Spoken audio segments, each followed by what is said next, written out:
Om Swastiastu, selamat sore, selamat berjumpa kembali di video pembelajaran bagi mahasiswa Program Studi Arsitektur Fakultas Sains dan Teknologi Universitas Ngurah Rai pada mata kuliah Arsitektur Kota 1. Jadi hari ini kita akan membahas mengenai morfologi dan struktur ruang kota dan teori-teorinya dan contoh-contoh perkotaan yang menerapkan teori tersebut. Jadi misalnya begini, awalnya kita harus mengerti dulu apa pengertian dari morfologi. Morfologi dan struktur ruang kota kan itu diskusi kita hari ini. Morfologi itu adalah istilah yang terdiri dari dua suku kata, yaitu morf, artinya bentuk, dan logos yang artinya ilmu. Jadi morfologi itu adalah ilmu yang mempelajari bentuk-bentuk, dan dalam kondisi ini morfologi kota berarti bentuk-bentuk fisik bangunan kota secara logis. Morfologi itu adalah pendekatan untuk memahami bentuk logis sebuah kota sebagai bagian dari produk perubahan sosio-spasial. Sebuah kota itu bentuknya bisa seperti sekarang karena berdasarkan teori itu karena perubahan sosial dan fisik dari perkotaan itu. Ada perbedaan karakteristik sosiospasial di setiap tempat sehingga perbedaan ini di setiap perkotaan itu akan memunculkan bentuk-bentuk perkotaan yang berbeda-beda juga. Standar bentuk perkotaan memang kita sudah kenal, tetapi ketika ada orang yang tinggal di sana, maka bentuk perkotaan akan menjadi berubah di setiap tempat. Sehingga morfologi ini dikaitkan juga dengan istilah tipologi. Markusan memberi pengertian morfologi itu adalah formasi objek bentuk kota dalam skala yang lebih luas, dan dia biasanya digunakan untuk skala kota dan kawasan. Sedangkan tipologi, istilah yang sangat dekat dengan morfologi, itu adalah klasifikasi watak atau karakteristik formasi objek-objek bentukan fisik kota dalam skala yang lebih kecil. Jadi tipologi itu lebih banyak digunakan untuk mendefinisikan bentuk elemen perkotaan, sedangkan morfologi itu bentuk dari kota itu sendiri yang lebih luas. Tipologi itu erat kaitannya dengan jalan, ruang terbuka hijau, bangunan, dan lain sebagainya. Morfologi kota itu adalah kesatuan organik elemen-elemen pembentuk kota, dan dia itu terbentuk karena proses yang sangat panjang. Setiap perubahan bentuk kawasan dapat memberikan arti dan manfaat yang berharga bagi penanganan perkembangan suatu kawasan perkotaan. Kalau kamu memahami bahwa sebuah kota itu bentuknya, fisiknya itu terbentuk karena sosial dan spasial, maka kamu akan memahami bahwa setiap bentuk itu akan berbeda-beda di setiap tempat. Morfologi itu memiliki 3 cakupan, yaitu detail, terdiri dari bangunan, sirkulasi, open space atau ruang terbuka, dan prasarana kota. Kemudian cakupan yang kedua adalah tata bentuk kota atau townscape, terutama pola tata ruang, komposisi lingkungan yang terbangun, dan yang ketiga itu adalah aspek peraturan. 3 hal ini akan membentuk morfologi perkotaan: detail, tata bentuk, dan peraturan. Kemudian kompleksitas wajah kota dalam kronologis waktu atau morfologi kota itu dipengaruhi oleh banyak hal. Misalnya adalah sejarah, gaya bangunan, peraturan, struktur jalan, teknologi membangun pada saat itu, perkembangan secara regional, ataupun karena landasan kosmologi yang berkembang di suatu daerah. Jadi morfologi kota itu banyak sekali yang mempengaruhi. Tentu di sini ini adalah bagian dari sosial spasial. Sejarah, gaya bangunan, peraturan, jalannya, geografi, kemudian teknologi membangun, dan sebagainya. Dan morfologi itu sifatnya never ending, jadi dia terus berkembang dari waktu ke waktu dan tidak pernah berhenti. Kemudian perkembangan morfologi itu ada proses formal dengan planning dan desain. Jadi kota itu diarahkan sesuai dengan potensi dan karakteristik dasar dari wilayahnya, seperti potensi alami, ekonomi maupun sosial budaya, dan proses organik, yaitu proses yang tidak direncanakan atau berkembang dengan sendirinya. Ini sama dengan terbentuknya suatu kota ya. Kota itu terbentuk bisa melalui proses formal ataupun proses informal. Kalau proses formalnya itu kota terencana, misalnya Putrajaya di Malaysia, jadi kota yang direncanakan sudah dibentuk dari awal, ataupun kota yang tidak terencana misalnya adalah Kuala Lumpur. Jadi Kuala Lumpur itu kota yang tidak terencana. Sama seperti mungkin Singaraja dan Denpasar modern ya. Jadi itu adalah perbedaan kota-kota yang terencana dan kota yang tidak terencana. Proses perkembangan morfologi juga seperti itu. Ada yang formal maupun yang organis. Ada ekspresi keruangan morfologi perkotaan, ada beberapa bentuk. Yang pertama adalah bentuk kompak. Dan bentuk kompak itu dibagi menjadi bentuk yang bujur sangkar atau square, itu murni dan rasional, bentuk yang statis, netral, dan tidak mempunyai arah yang tertentu. Bentuk bujur sangkar atau belah ketupat sebenarnya ini adalah bentuk yang mencirikan pertumbuhan di sisi jalur transportasi dan mempunyai kesempatan perluasan ke segala arah secara seimbang dan kendalanya tidak begitu berarti. Dengan adanya jalur transportasi pada sisi ini memungkinkan percepatan pertumbuhan area kota pada jalur yang bersangkutan. Jadi bentuk perkotaannya itu dilihat dari atas atau aerial view-nya itu adalah berbentuk bujur sangkar dan jaraknya itu sama. Dan ini dibentuk akibat jalur transportasi. Bentuk kompak yang lain adalah kipas atau fan shape. Jadi bentuknya adalah sebagian lingkaran, arahnya keluar kota dengan perkembangan yang relatif seimbang juga. Jadi sebelah kanan itu adalah gambarnya. Untuk yang ketiga adalah 4 persegi panjang, rectangular cities. Ini kalau misalnya jalur transportasinya adalah memanjang satu linear, berbeda dengan bentuk bujur sangkar tadi yang jalur transportasi dari perkotaannya itu ada 2 arah. Kemudian pertumbuhannya memanjang sedikit lebih besar daripada melebar karena adanya hambatan fisikal terhadap perkembangan di salah satu sisinya. Jadi ada kendala-kendala yang menyebabkan perkotaan itu tidak bisa melebar. Yang bisa dilakukan adalah biasanya memanjang. Kendala-kendala ini misalnya di daerah sini adalah daerah yang tidak bisa dibangun, misalnya adalah pantai atau gunung dan lain sebagainya. Dan ini jalur transportasi biasanya adalah jalur kereta api atau jalan raya. Bentuk kompak yang lain adalah pita atau ribbon. Ini adalah jalur transportasi yang dominan dan terbentuk dari pola yang memanjang. Kalau tadi itu bentuknya linear atau persegi panjang, kalau yang ini bentuknya tidak lurus ya, bentuknya lebih dinamis. Adalah bentuk bulat atau rounded, itu adalah bentuk kota yang paling ideal karena jarak dari pusat kota ke luar kota hampir sama dan perkembangan pembangunannya keluar kota terjadi secara cepat. Jadi karena jaraknya sama, tidak ada kendala-kendala fisikal yang dihadapi dibandingkan dengan bentuk-bentuk sebelumnya seperti linear atau ribbon. Kalau bentuknya bulat, ini kan jaraknya sama ya dari pusat kota menuju paling jauh sehingga kesempatannya sama untuk kota itu berkembang. Bentuk yang berikutnya adalah bentuk gurita atau bintang atau octopus shaped cities. Ini adalah bentuk kota yang jalur transportasinya mirip dengan ribbon, hanya saja tidak satu arah jalur transportasinya tapi berbagai arah keluar kota. Kemudian yang berikutnya adalah bentuk kompak yang tidak berpola atau unpatterned. Ini kota dengan pola demikian itu adalah kota yang terbentuk pada daerah dengan kondisi geografis yang khusus, yaitu kota yang menciptakan latar belakang khusus dengan kendala-kendala pertumbuhan sendiri.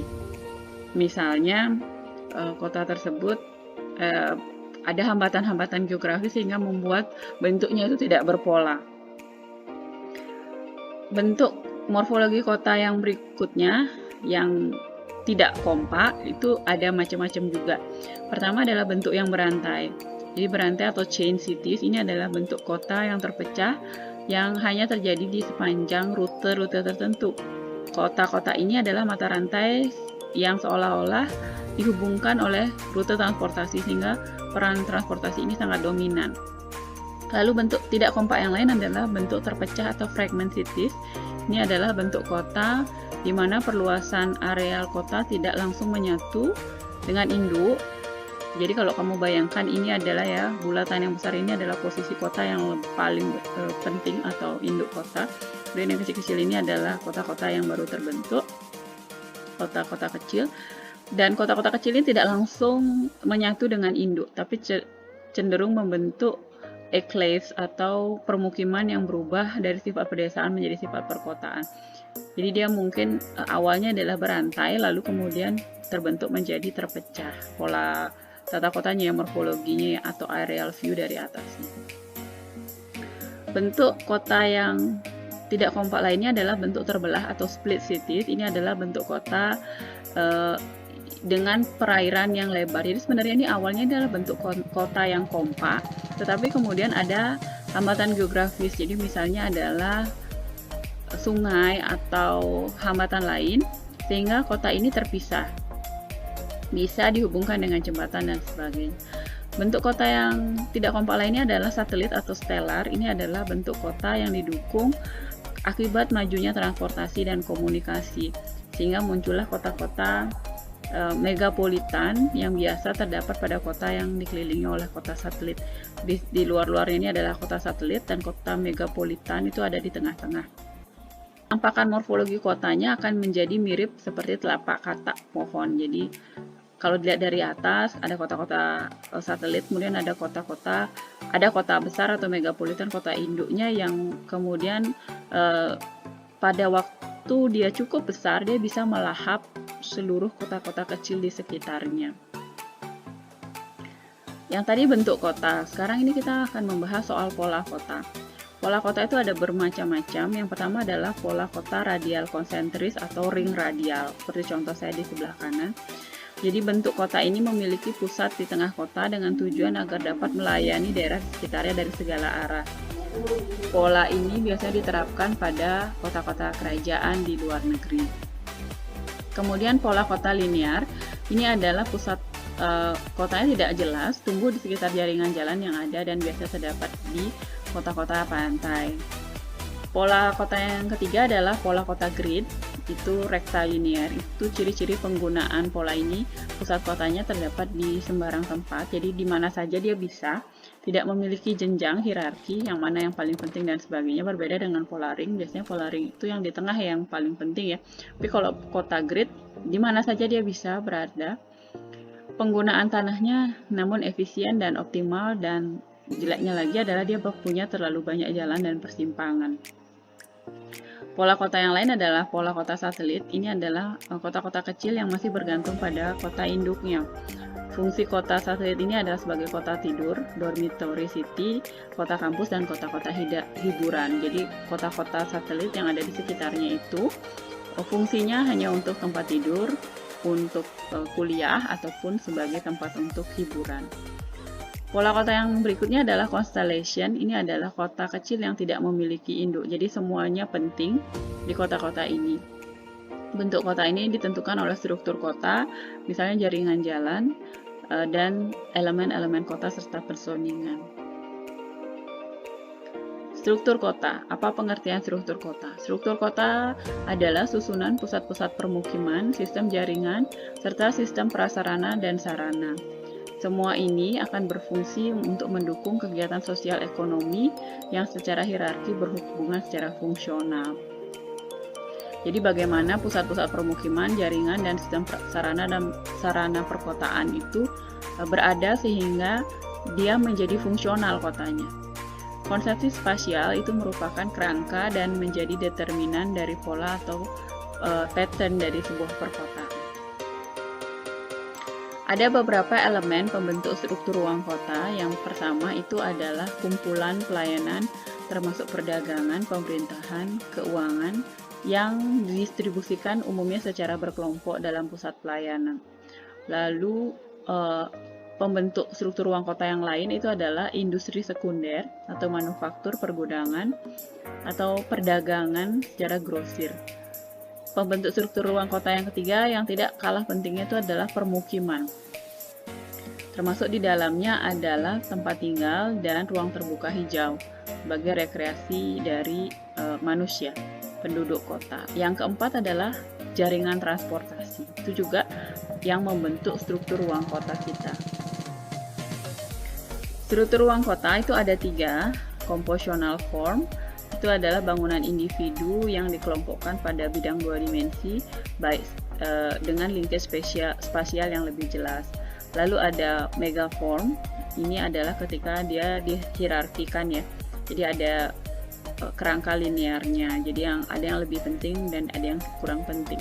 Kemudian ada group form, ini adalah akumulasi struktur kota yang sepanjang magnet ruang terbuka komunal dan linkage-nya berkembang secara alami maupun organik.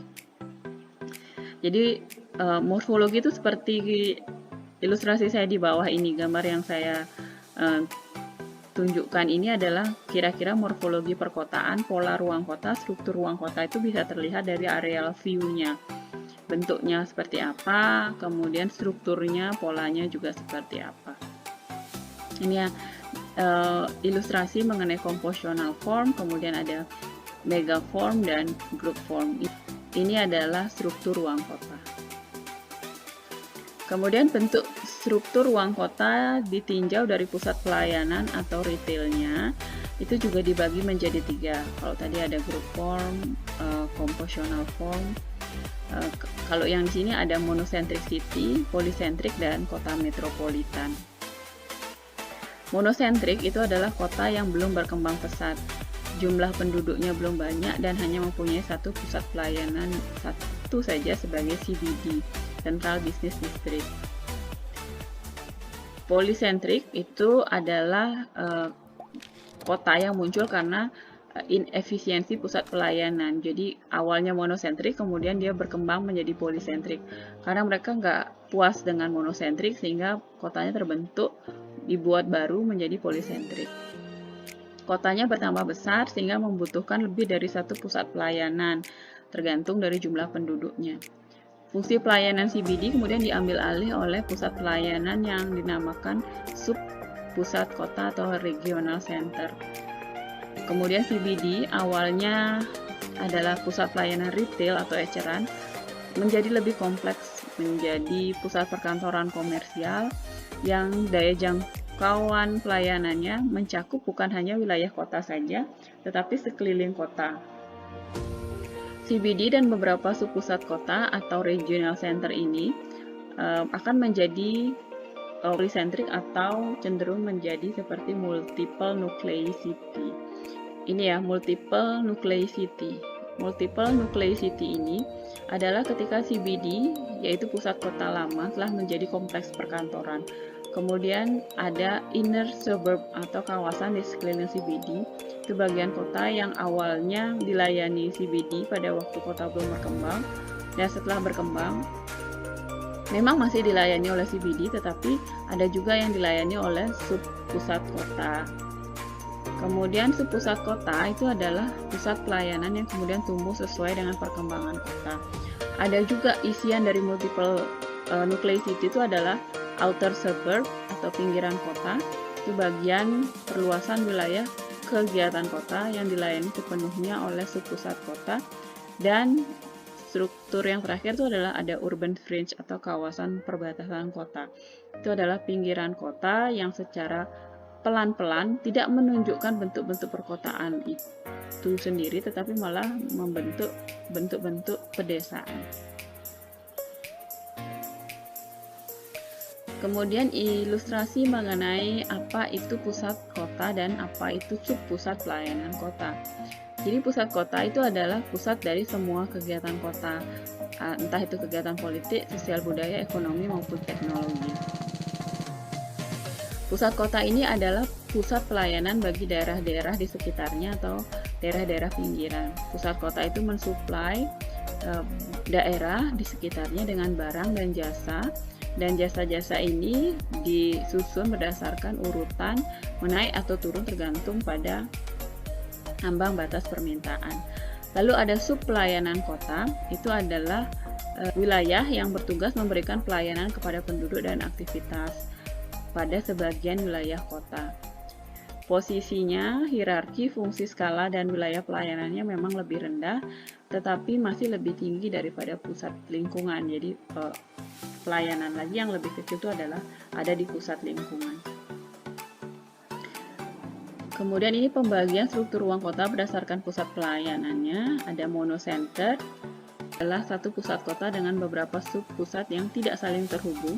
Jadi sub-sub pusatnya tidak saling terhubung, tetapi dia terhubung dengan satu pusat. Kemudian ada multinodal, ini adalah satu pusat dan beberapa subpusat dengan sub-sub pusat yang saling terhubung. Sub-sub pusat ini selain terhubung langsung dengan subpusat juga terhubung langsung juga dengan pusat. Struktur ruang kota yang lain itu adalah ada multi-centered, jadi yang saling terhubung satu sama lainnya, dan ada non-centered. Jadi pada non-centered ini tidak ada pusat maupun subpusat, semuanya sama dan saling terhubung satu sama lainnya. Ini contoh aerial view lagi dari perkotaan di dunia, ada di Paris maupun ada di Manhattan.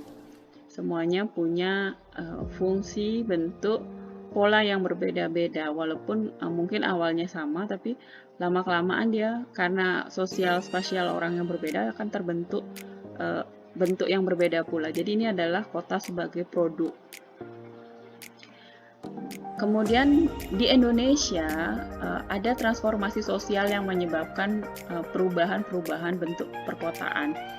Yang diidentifikasi sebagai yang pertama itu adalah informalisasi. Ini adalah ketika hal-hal informal, contohnya adalah pedagang kaki lima yang bisa menimbulkan bentuk perkotaan baru.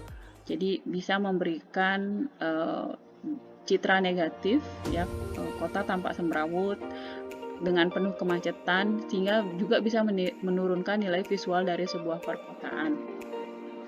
Informalisasi ini sangat erat kaitannya dengan di Indonesia. Jadi bagaimana pedagang atau sektor-sektor informal itu mempengaruhi bentuk perkotaan, dan biasanya memang lebih kuat posisi yang informal dibandingkan yang formal.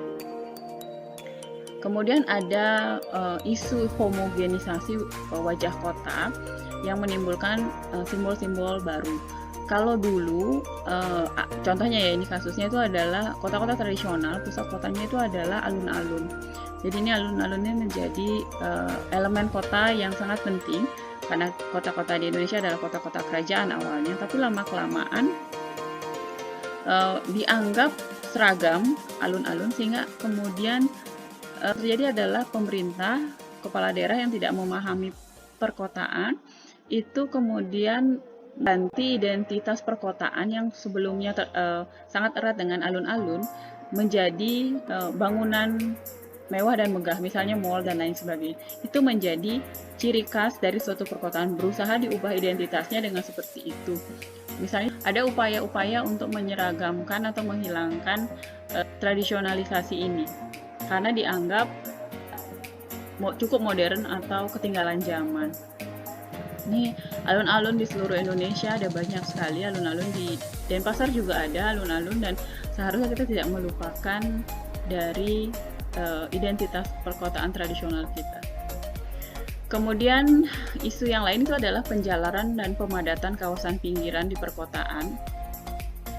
Dan ini dipengaruhi oleh pola-pola dari Amerika. Misalnya adalah rumah-rumah yang besar yang ada di kawasan-kawasan pinggirannya, kayak rumahnya Siska Kul dan Aliyah misalnya, itu ya, rumah-rumah besar di pinggiran perkotaan. Lalu ada penggunaan transportasi pribadi hingga memunculkan jalan tol. Kemudian akan menjadi fenomena pemadatan atau densifikasi yang semakin jauh dari pusat-pusat kegiatan, sehingga melebihi wilayah-wilayah administratif. Kota Jakarta misalnya yang penduduknya tinggalnya di Depok atau di Bogor dan lain sebagainya, itu melebihi wilayah-wilayah administrasinya, dan itu akan mempengaruhi bentuk perkotaan akhirnya, sehingga Jakarta lebih ke arah megalopolitan atau metropolitan. Kemampuan dia untuk mewadahi kebutuhan penduduknya hanya di satu tempat itu tidak bisa dilakukan. kota-kota lain di Indonesia juga tinggal menunggu waktu. Misalnya di Denpasar banyak yang datang dari Tabanan untuk kuliah misalnya, atau dari Gianyar untuk bekerja di Denpasar, tapi kemudian harus pulang kembali lagi ke tempat asalnya untuk beristirahat dan sebagainya.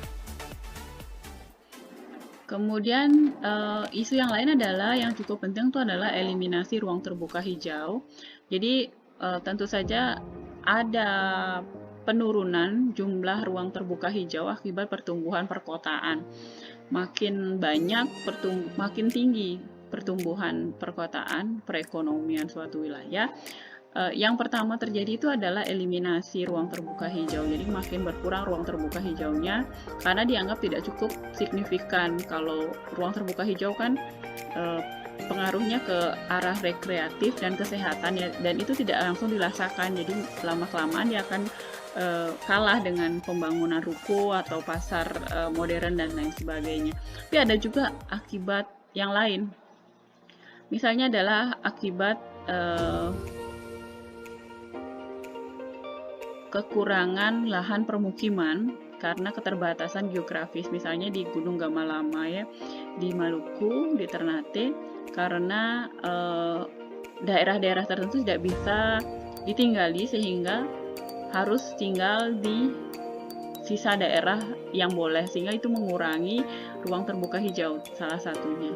Contohnya adalah seperti ini yang terjadi di Gunung Gamalama, padatannya di sekitar sini saja. Kemudian ini adalah ilustrasi terakhir, ini sebuah kota di Meksiko, di permukiman yang sangat kecil-kecil. Kemudian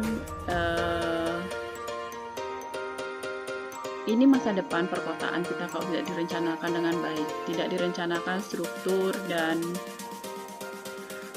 polanya dengan cukup efisien, sehingga nanti tidak menutup kemungkinan bumi kita akan tertutupi oleh perencanaan perkotaan yang kurang terencana. Demikian kuliah saya hari ini tentang struktur dan morfologi perkotaan. Emang banyak ada hafalannya mengenai bentuk ruang perkotaan, silahkan diingat-ingat, tetapi tentu saja yang saya perlukan itu adalah analisis kamu mengenai fenomena-fenomena, mengenai bentuk-bentuk, mengenai istilah-istilah dari perkotaan. Terima kasih sudah mendengarkan, sampai ketemu lagi. Om Santi Santi Santi Om.